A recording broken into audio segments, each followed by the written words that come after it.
Akizungumza na wafuasi wake mapema asubuhi ya leo, Khamenei aliwapuuza waandamanaji na kuwaita kundi la waharibifu wanaotaka kumfurahisha Rais wa Marekani Donald Trump.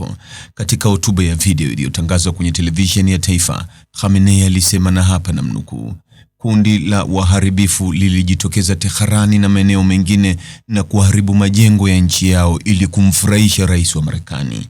Hiyo ni kwa sababu alitoa madai ya kipuuzi kwamba anawaunga mkono ninyi waandamanaji na watu ambao ni hatari kwa nchi. Kama ana uwezo, anapaswa kuendesha nchi yake mwenyewe. Kiongozi huyo wa Irani ambaye amekuwa madarakani tangu mnamo mwaka 1989 aliongeza kwamba mikono ya Donald Trump ina madoa ya damu ya zaidi ya Wairani 1000 waliouawa wakati wa vita vya siku 12 na Israeli. Kundi la watu wasio na uzoefu na wasiojali wanaamini na kutenda kulingana na matakwa yake. Wanachoma mapipa ya takataka ili kumfurahisha, ameongeza. Kila mtu ajue kwamba Jamhuri ya Kiislamu iliingia madarakani kupitia damu ya watu 100 kadhaa wenye heshima na haitarudi nyuma mbele ya wale wanaokana hili. Trump amekuwa mpinzani mkubwa wa utawala wa Irani kwa muda mrefu na aliahidi kuingilia kati ikiwa raia watauawa katika maandamano hayo. Wakati hayo yakichomoza, tunafahamishwa kwamba kukatika kwa intaneti kote nchini Iran kumeripotiwa tangu jana usiku.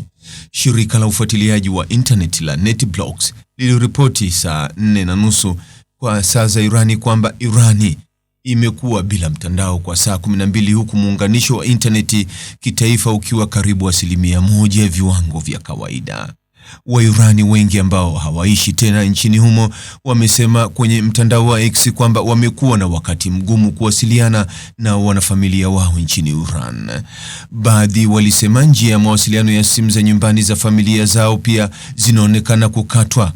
Mamlaka ya Iran imeweka vikwazo vya intaneti mara kwa mara wakati wa vipindi vya machafuko, ikitaja wasiwasi wa usalama na madai ya mashambulizi ya mtandaoni. Kuminywa kwa intaneti hivi karibuni kulikuwa wakati wa vita vya siku 12 na Israeli katika msimu wa joto ambapo maofisa walitaja sababu hizo hizo. Zaidi ya waandamanaji 100 waliaminika kuuawa wakati wa kuzimwa kwa umeme mnamo mwaka 2019. Kulingana na mashirika ya haki za binadamu. Maandamano hayo yalichochewa na ongezeko la bei ya mafuta, lakini maelezo ya maandamano hayo yalijitokeza kikamilifu baada ya huduma za intaneti kurejeshwa. Mtazamaji, ni yapi maoni yako kuhusiana na taarifa hii? Andika maoni yako katika sehemu ya ujumbe hapo chini. Like na subscribe pia ili uwe wa kwanza kupata habari wa chungu tele.